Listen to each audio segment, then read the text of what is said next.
ที่จังหวัดสระแก้วขณะที่กองทัพภาคที่2ขอความร่วมมือประชาชนและกำลังพลทุกนายงดเผยแพร่ภาพข้อมูลการปฏิบัติการทางทหารกองกำลังบูรพากองทัพภาคที่1แจ้งให้ประชาชนในพื้นที่ชายแดนไทยกัมพูชาจังหวัดสระแก้วอพยพออกจากพื้นที่ตั้งแต่เวลา 7 นาฬิกาขณะที่กรมป้องกันและบรรเทาสาธารณภัยหรือปภ.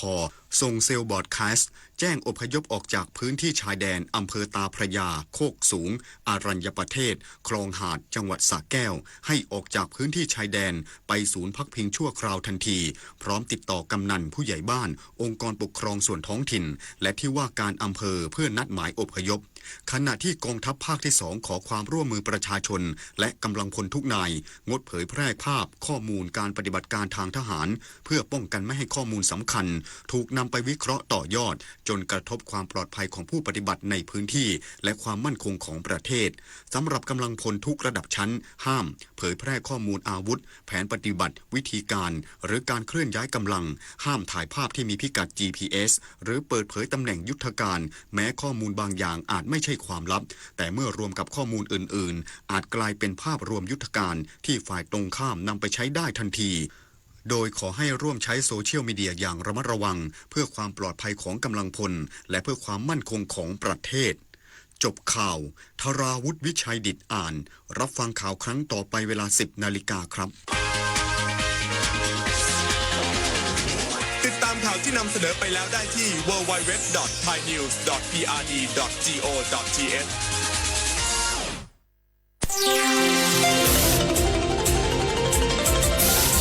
วิทยุแห่งประเทศไทยให้ความรู้คู่ความสุข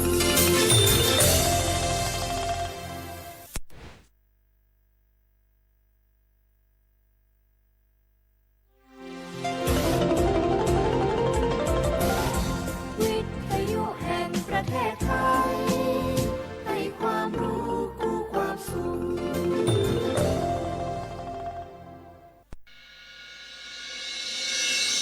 สถานีวิทยุกระจายเสียงแห่งประเทศไทยจังหวัดเชียงใหม่ AM 1476 กิโลเฮิรตซ์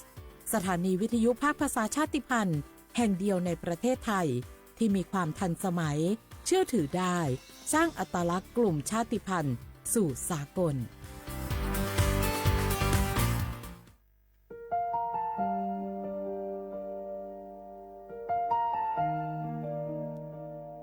ขอน้อมเกล้าถวายอาลัยสมเด็จพระพันปีหลวงพระแม่แห่งแผ่นดินผู้ทรงเมตตาเหนือเกล้าขอพระองค์เสด็จสู่สวรรคาลัยข้าพระพุทธเจ้าข้าราชการและเจ้าหน้าที่สถานีวิทยุกระจายเสียงแห่งประเทศไทยจังหวัดเชียงใหม่กรมประชาสัมพันธ์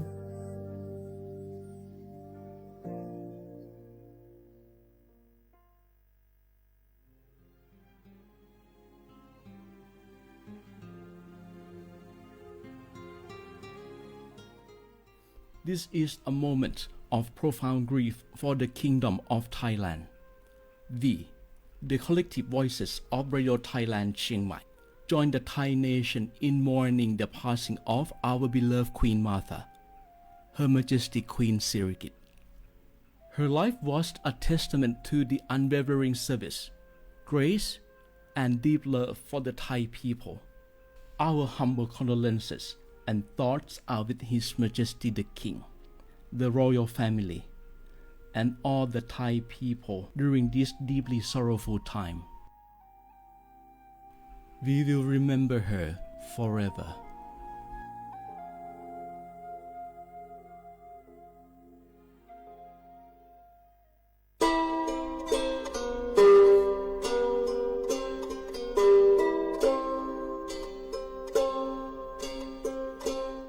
เปิดปรากเจอโคโพ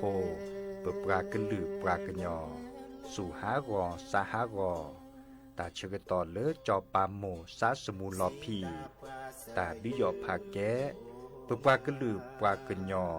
ดือยอภาแกบาจอปามโมโดกระเตอลอ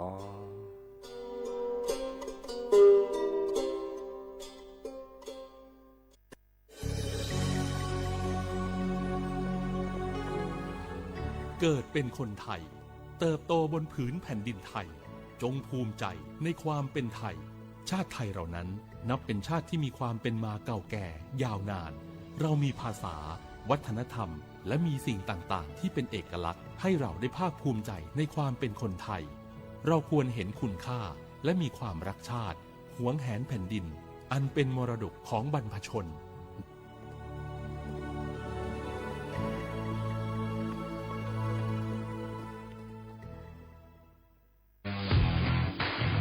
รัฐบาลไทยประกาศสงครามสแกมเมอร์รัฐบาลจึงได้ประกาศสงครามกับสแกมเมอร์ในฐานะที่สแกมเมอร์เป็นวาระแห่งชาติและในวันนี้ผมก็ได้ใช้โอกาสนี้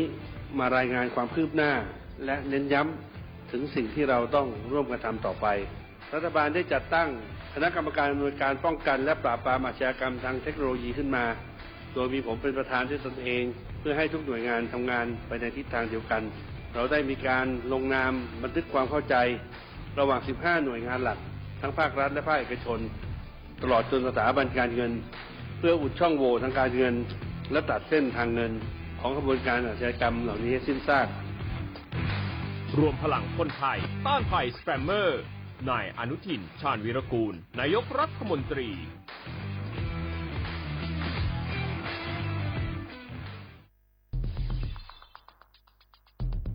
แค่3 ปีความเสียหายจากอาชญากรรมไซเบอร์ของคนไทยพุ่งทะลุถึง 94,000 ล้านบาทหรือเฉลี่ยปีละ 30,000 ล้านบาททุก1 ชั่วโมงเราเสียเงินกว่า 3.4 ล้านบาทให้กับมิจฉาชีพออนไลน์โจรไม่เห็นใจคนอาชีพไหนอายุเท่าไหร่สถานะทางการเงินแบบใดหมอพ่อค้านักธุรกิจนักเรียนแม่บ้านข้าราชการเกษียณทุกคนตกเป็นเหยื่อได้เสมอและวันหนึ่งอาจเป็นคุณหรือคนที่คุณรักเพราะจุดอ่อนร่วมของเหยื่อคือความเร่งรีบขาดสติหรือแม้แต่บางครั้งก็เกิดความโลภจนเกินไปอย่าปล่อยให้การกดคลิกเดียวลิงก์เดียวทำให้โจรยิ้มกว้างวันนี้ถึงเวลาแล้วที่คนไทยทุกคนจะต้องร่วมมือกันสร้างภูมิคุ้มกันอาชญากรรมไซเบอร์ช่วยกันหยุดก่อนที่ภัยไซเบอร์จะทำให้คนที่คุณรักและตัวคุณเองกลายเป็นเหยื่อ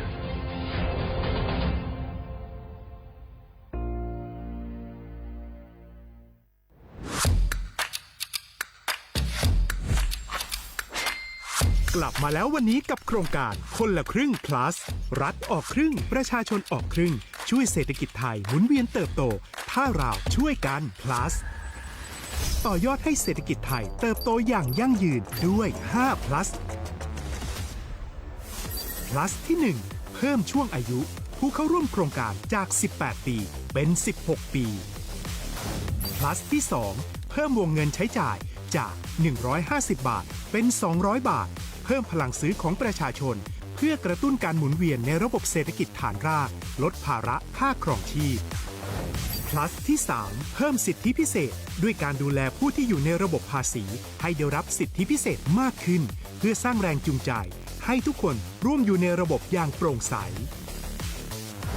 plus ที่ 4 เพิ่มโอกาสให้นิติบุคคลขนาดเล็กเข้าร่วมได้ให้ธุรกิจเติบโตเป็นกำลังสำคัญของเศรษฐกิจไทย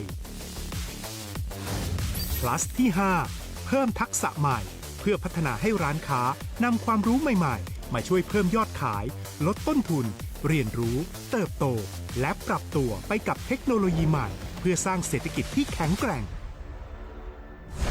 จากคนละครึ่งสู่คนละครึ่ง plus ไม่ว่าจะสั่งข้าวคนละจานชาเขียวคนละแก้วขนมเค้กคนละชิ้นหรือหลายๆชิ้นก็ใช้ส่วนลดได้ทันทีสูงสุดวันละ200 บาทแถมใช้กับฟู้ดเดลิเวอรี่ก็ยังได้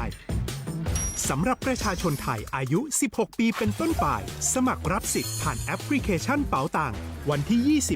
20-26 ตุลาคม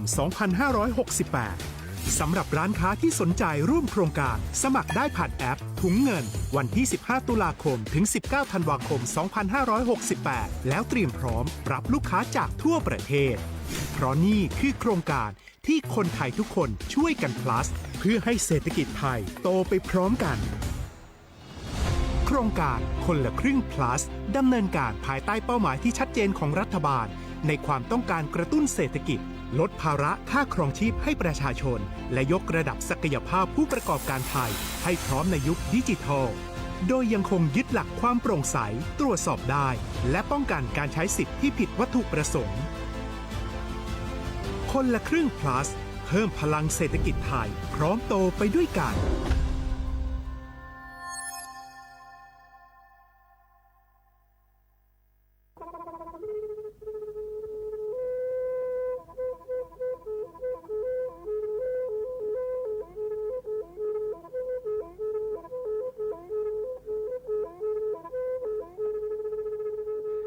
มือนี้มือซอเลอะวันที่ 29 ตุลาคม นี่คิกระโทแซกซาคือชิญุและปุขีเนเนาะปาแก้คนน่ะมีเวลาเลือกคณะรัฐมนตรีดอเวดาเห็นเมื่อเลือกปาซึดแลเกตากิตาเกบาคาคือเลือกปากูปัญญอนเลอะตึกแก้ดิปราจดแต่โพบาเฮโอเลือกทีละก่อเฮโอเลือกก่อจดแต่พาซิลีแต่จากคอนเลือกที่ก่อตามหลบพิกะอักเวลอเวดาเลือกมาตรา 17 แห่งพระราชบัญญัติคนเข้าเมืองพศ 2522ดิสอบการเลเฮลเลกอจเตซีลีก็ขอในบลานเนเนเมบาซาเลกเชลิเชจาเลขีเนอแควเลอบากิบาเกเลนกแกทอกว่าจเตโพเนเนเลเซตจากคอเลที่ก่ออาตามลบพิกะอาหินแควปากอเลมาตรา7ทวิแห่งพระราชบัญญัติสัญชาติพศ 2508ดินาโคเนตากาเลเฮโอเลกจเตวีลิจาโตดิบาตะเก็บกจเตโพดิบาบาชาแฮอุเพลโพนโพเสรพาเนนเกเคแกเลปะกอไวดาสัญชาติไทยคอมยูเลเก็บกจเตโพเสแลอจาสิกบาตลอติลอแชเลเวบอกอติต่อขอและกอดาสำนักบริหารการทะเบียนกรมการปกครองมิเตเมบาเลนตากาโอเลเวกาเคลื่อนตาและเชิดทอนลินจ่าแพ้เลตลอดตัดและอำเภอเลื่อนก็จากอุดรเนตาเชื่อตอนเลือปัดดุวับกาตาพิษต่ำมาในเวลาราชการอัตเตเวดาดินเนเนาะ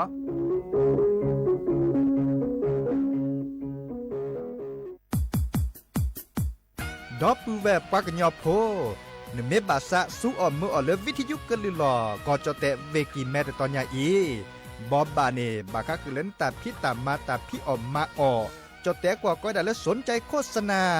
เนื้ออดจัดสิกว่าสวทเชียงใหม่เบอร์โทรศัพท์053 276 068เมตเมบะ092 246 8579เซทอโบลอ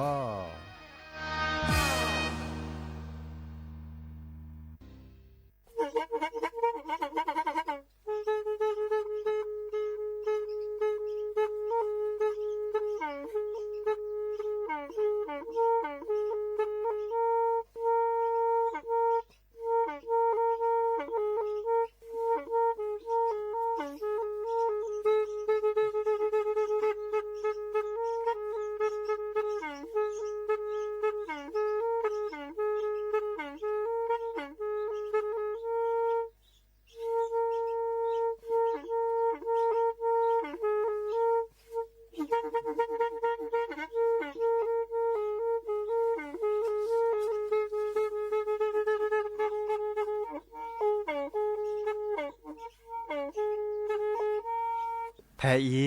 วิทยุกลือหลอกก็จะแตะเวกีแม่ตะกะโทนลิกจานยุ้ยชื่อคือกิโลเฮิรตซ์ตาเชอกระตอบเปอปากระหลือปากระยอกหลอกตืออีสู้อเมญาเปก็เห็นเหล่านั้นและตาสูมือซ้ำมือตากระเจาะตาแลกแก็บดูแก็บโผลและติเลื่อนนกออัตโคเนและกะนาหลอเจอบาค่าคือตาสูมือซ้ำมือสก้อเนาะ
เนาะเดอโอมิชเปิดดอกปือแหวมือกาพัติพื้พี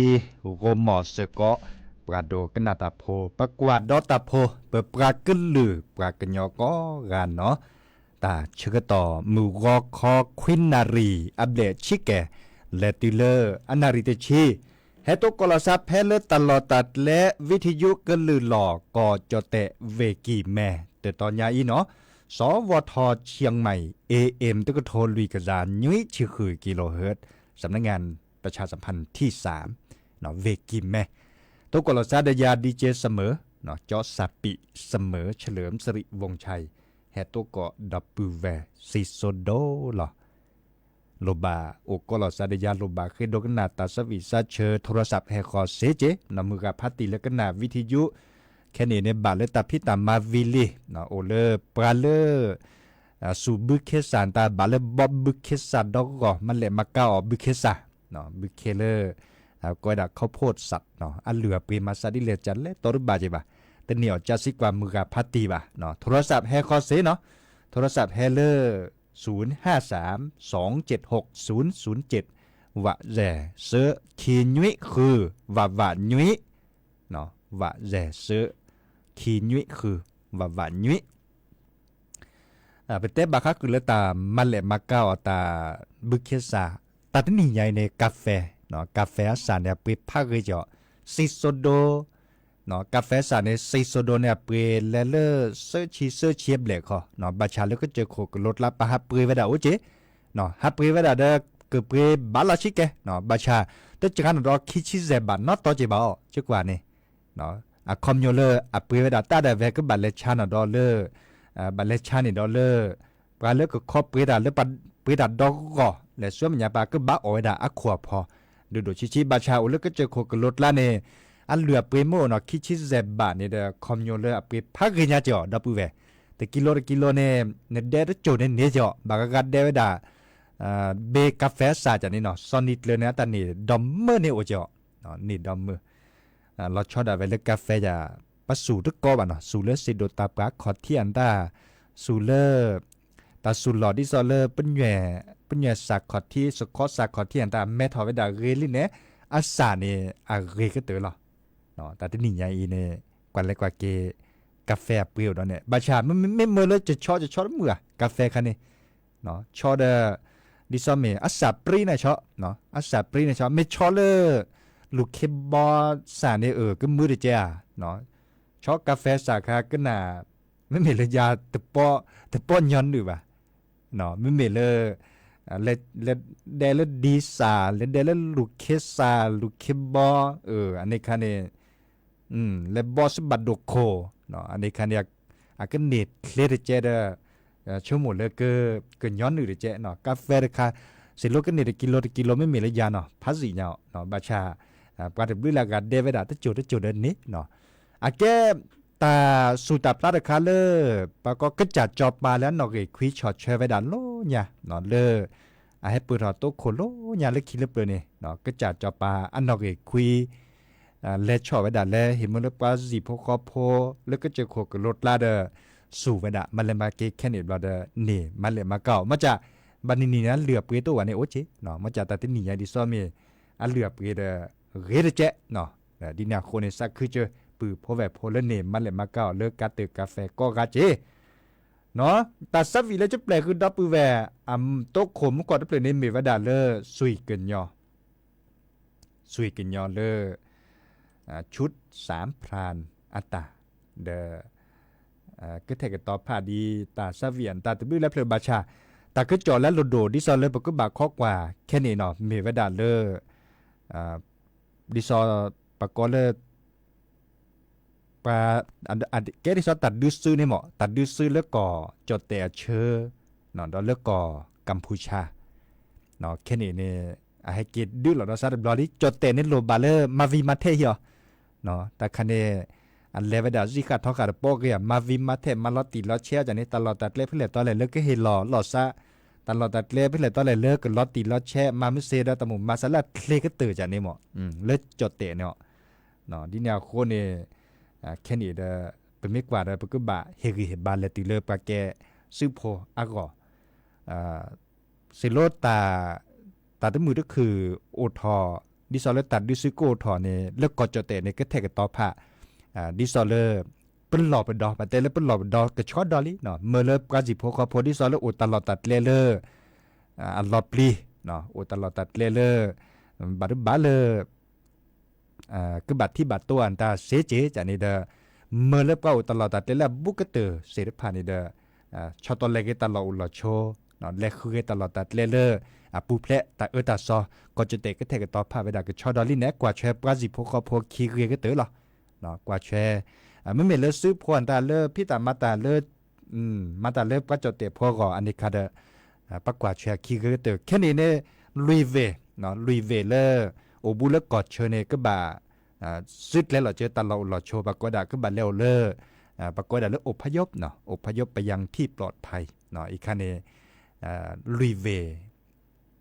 บุรีรัมย์มีเกเลเต็มด้วยลาเวเนาะเต็มด้วยลาเวลุยเวจะตัวป้อนนี่ใช่ป่ะเนาะเดข้อกว่าแต่ก็จดแล้วเชื่อมอย่าปากก็เกิดตื่นเวลาที่เลที่จันเลยเนาะแล้วก็เลตาสุมือซ้ำมือตาสวิซาเชอเปิดแต่บาค่ะคือเลตัดดูซื้อตาเกตัดรถเสพานิเมเวลาตาเกิดตัดเลทีละก่อเนาะอีกคันเนี่ยอาเกตาพิตามาเลบาค่ะคือปากก็ฮือกันยะก็เทกตอนเลทีละก่อแล้วก่อจดเตะเนาะไม่มีแล้วก็จะเตะก็กระดาษบัสะเนาะดิซอลเลอร์มาวีมาเทเฮียจากนี้เหรอเนาะมาวีมาเทเฮียเราตีเราเช็ดอะไรเนาะอ่ะเลยเราก็กว่าตัดสวิเลเจาะริโวเนาะ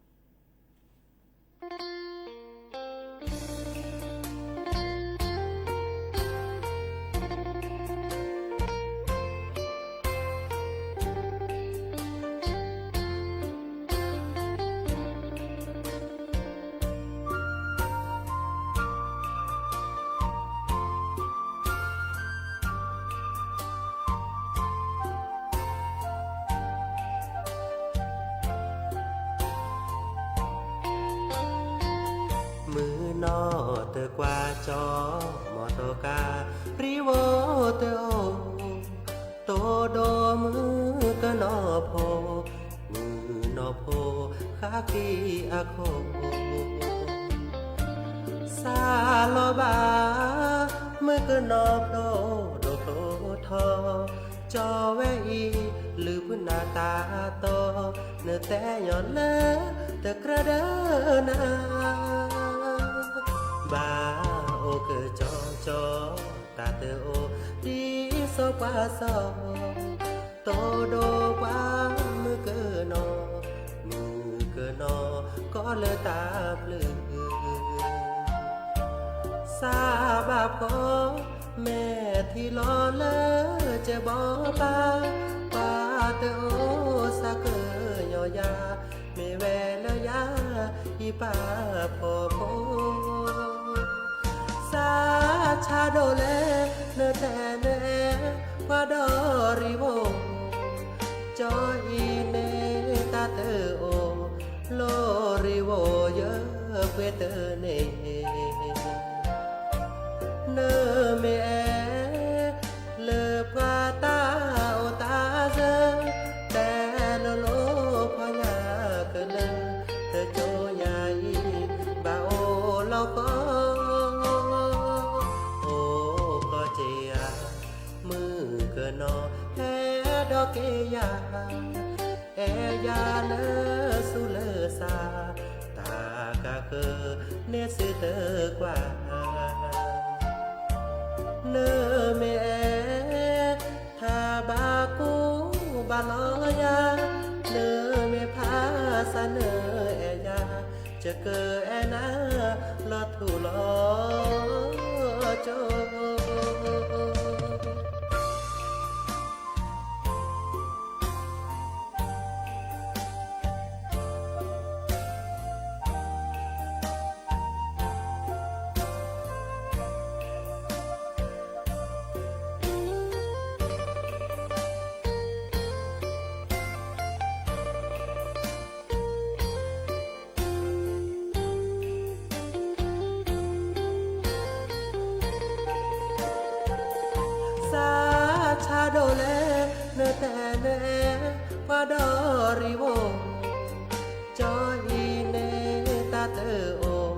โลริโวเยอะเพื่อเตอเนเนเมเลปาตาโอตาเจแต่โลโลพยาเกเลเดโจยาอีบาโอโลโกโอก็เจียมือเกนอแฮดอกเกยาแอยาเนสุเลซาตากะเกเนสือเตกว่าเนเมทาบากูบาลอยาเนเมพาสเนเอยาจะเกแอนาลอทุลอโจ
กระเ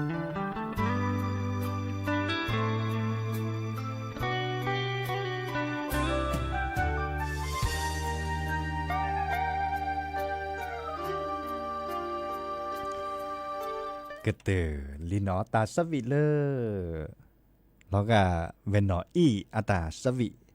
เนาะเดอีกาเกสระสมาอุโลเวลัมพูนเนาะเลญาเปิดมันโลตาเลก็เจอโคโรงเรียนเสรีวิทยาเนาะเลก็เจอโคเลในปานี่ละขอบุคีพอนอคีปานี่อันเลสโลกาเลญาเลกอลาอักวเนาะแล้วก็เลครูพงศกรพุทธิมาเนาะอันแล้วโอเดปราเนโอดาตึบด้วยแล้วนี่หมอแล้วเลโรงเรียนเสรีวิทยาเลประพสาขานี่มันเลยมาเกียโตปากันยอซีดอจิเนาะโตปากันยอซีคาเคญะเดออเมเลียเนาะอเมเลียคูพัดโดบากอลคูพัดโดลิไกบลาเนาะแกสระสมาพาซิแกคูพัซิลิหมอคูพัดโดอเมเลียเฮตโดโตโจบกาเล Facebook อ่ะปูเนาะตับดูสวัสดีครับสวัสดีครับอีกาอาแฮแบบรอแฮกกว่าดอกกาแฮกกว่ากันเลยไปเตะไปเกนน่ะละกุลีกุจอติบากอเลลูกศิษย์ลูกหาเนาะเดี๋ยวนี้นะโคเนี่ยแบบรอแฮกกว่าดอกกาเจเนาะไม่มีแล้วจอดเตะกว่าบากอได้ลูกศิษย์เนาะเด้อภาษาคือเลปาเกสระสมาเฮตลโดแฮเฮกิเฮบาลอซาเดปกาเด้อบาคาคือเลตะกจอนตาดิซอจะเตะกุดอปูแวมุขอเอาไว้ดาอามีอาจาเจโอเคดอเลบาคาคือเลตาตาปลอบดอบาก็คือตาเลตากีรอสุญญาปาเนดิซอเลตาเกิดขาตาเชื้อต่อเฮตูเนตาเชื้อต่อเริ่มมือนักคอมีเรมือรอกคอมีเรบาบลอเนบุยลอเปจอลอเนาะเปจอเทียตาอื่นลอตาระเนาะฮัดดอลดอลลีดอมอตติมอตกาบาตตอดเลมุดเลโบเตเรโคบาปราเลตปอลอติดเลมุดเลโบเนบาสัวเมื่อมอตติมอตกากจอกจอลอชอดาเวเลอเมดคลีเนาะอเมอุรคาเนก็บะเรทอโบเจลอเนาะในแลนก็บะปลาพลามามากปอทอเนาะดิสอเลบกาแฮซึกเกซึกนาเดก็สิญาชวนคีเนาะอัลลุดโดก็เตอร์คาเนตบัดดอทเลตเลบะเนาะในดอทเลคาเนตบัดเนี่ยต่อตบัดที่บัดโตอทอไว้ได้ยอกะกีบัดลอตเลดเกกว่าเราซาดพลาลิเนตารอจังเนี่ยเนาะตาก็ซุยจังนี่เนาะบาบล็อกกว่าเราซาดเครือ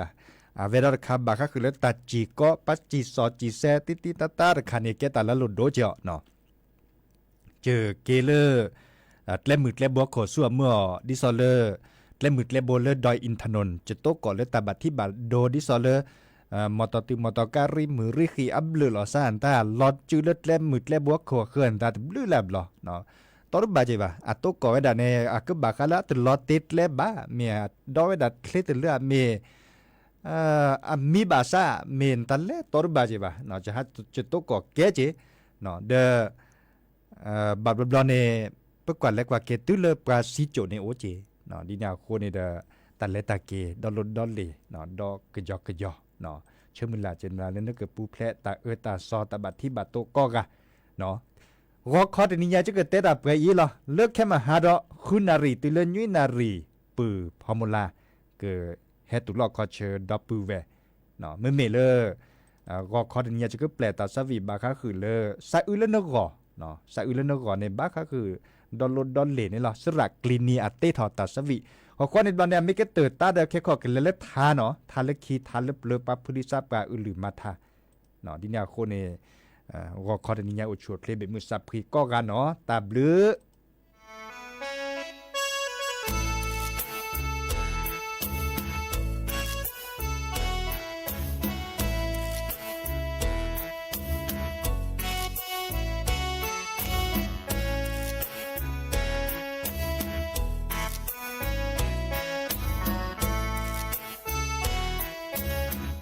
เนื้อแล่ตาซีซื้อเตอออซี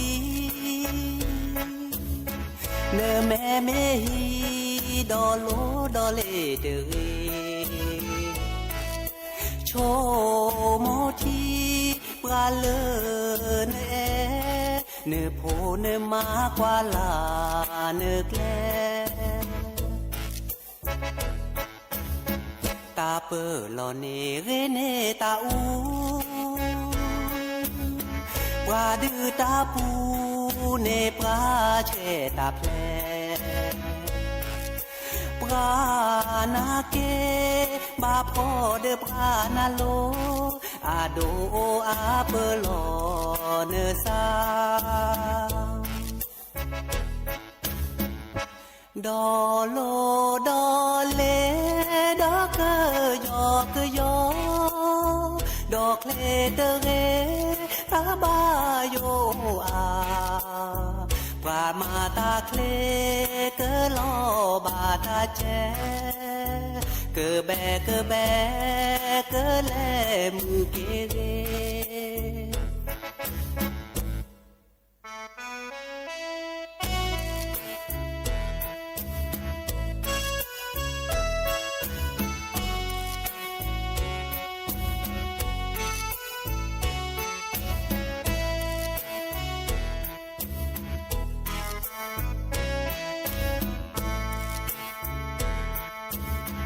ซาอือเนื้อบ่เปอลอนาซาทอเตเรอเยอูหมอกพาเลนอชีอเมดอโมนุทีเดเมเปโอมูเวเลซีดอโลดอเลดอกเกยอกยอดอกเลเดเรตาบาโยอาว่ามาตาเคเกลอบาตาเจเกแบเกแบเกแลมือเกเร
เจ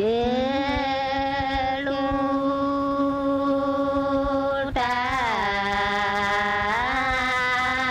ปลาเม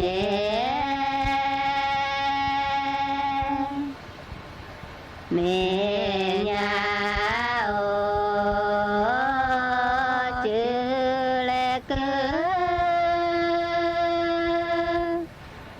อจา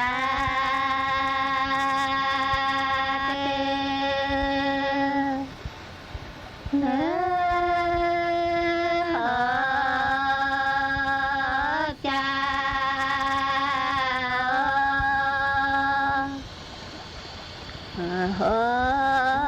จาเจอโอหมอ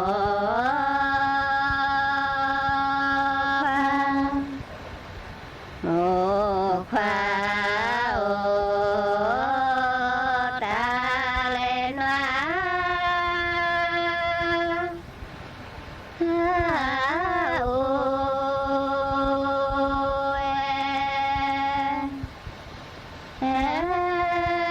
เจอสา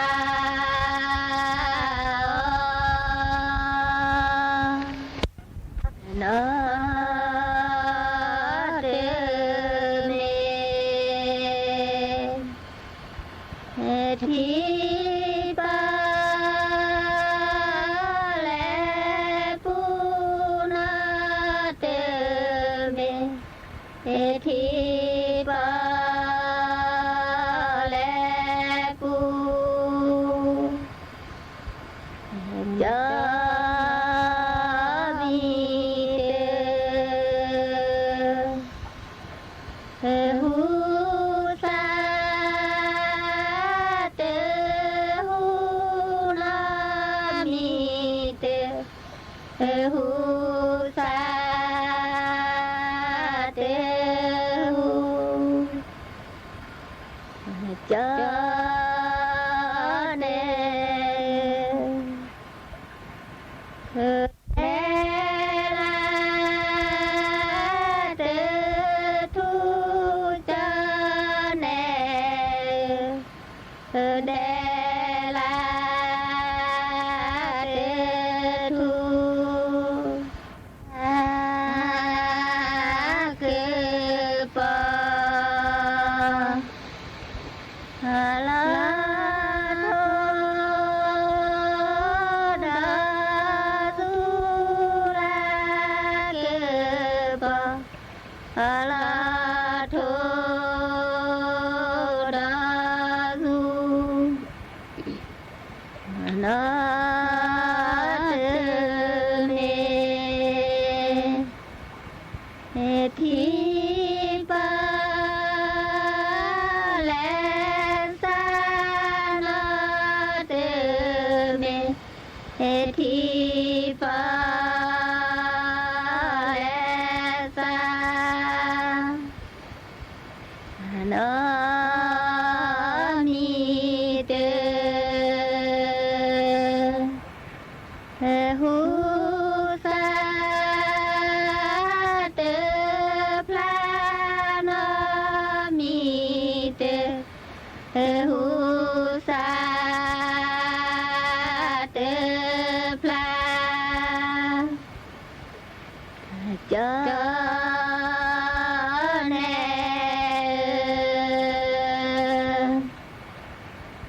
เดลา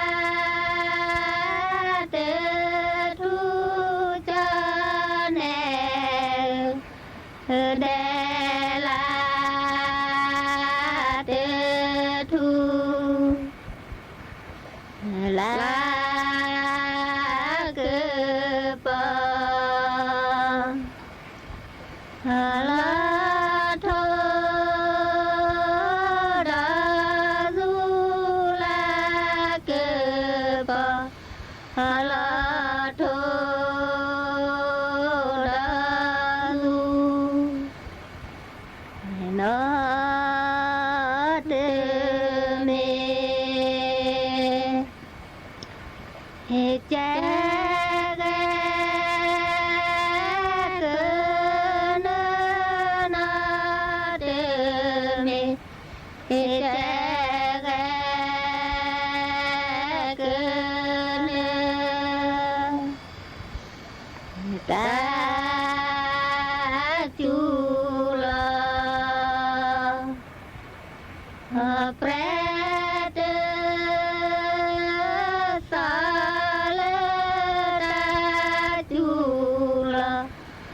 แปรตือสาเลเจอแน่เดลาเตทุจาแน่เดลาเตทุลาเกบลาเธอดาซูลาเกบลาเธอดาซูนาเตเมเฮเจเกกเมนาเตเมเฮเจเกกเมตาจุลาเปรสาเตเสตาจุลาเปรสาเตเสจาแน่เดลาเตทุจาแน่เดลาเตทุลาเกปลาเธอดาซูลาเกปลาเธอดาซูลาเซ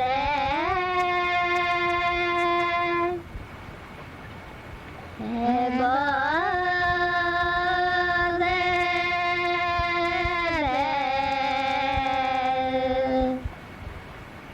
มือลาเลบอเล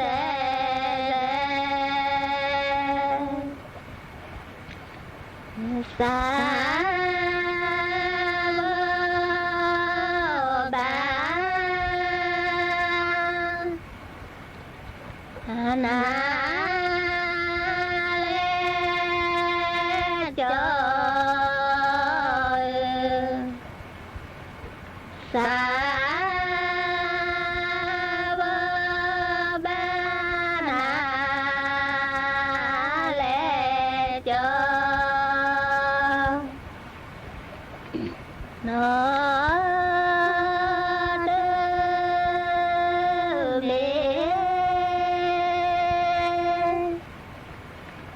เฮทาโกลานอเดเมทาลาโกลาเทเส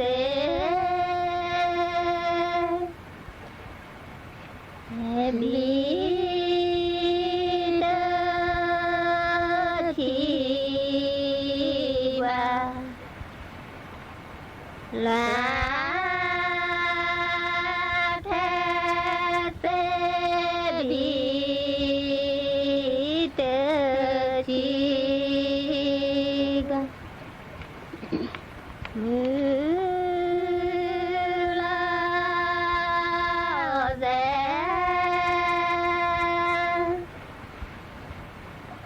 บอ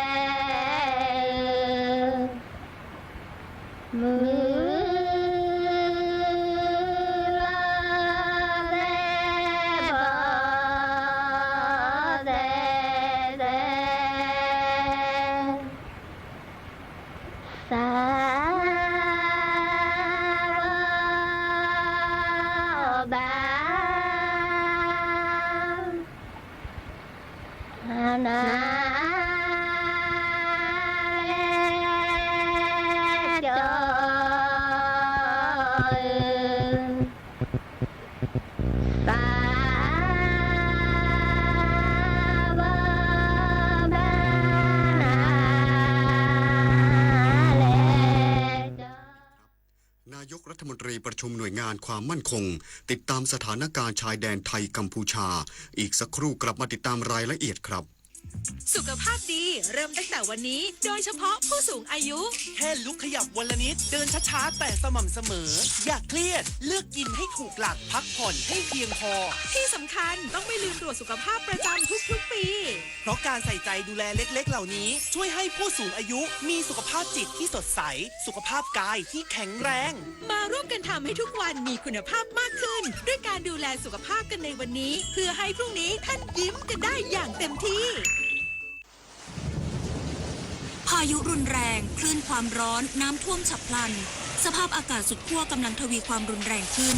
อย่าชะล่าใจกับภัยธรรมชาติที่คาดเดาไม่ได้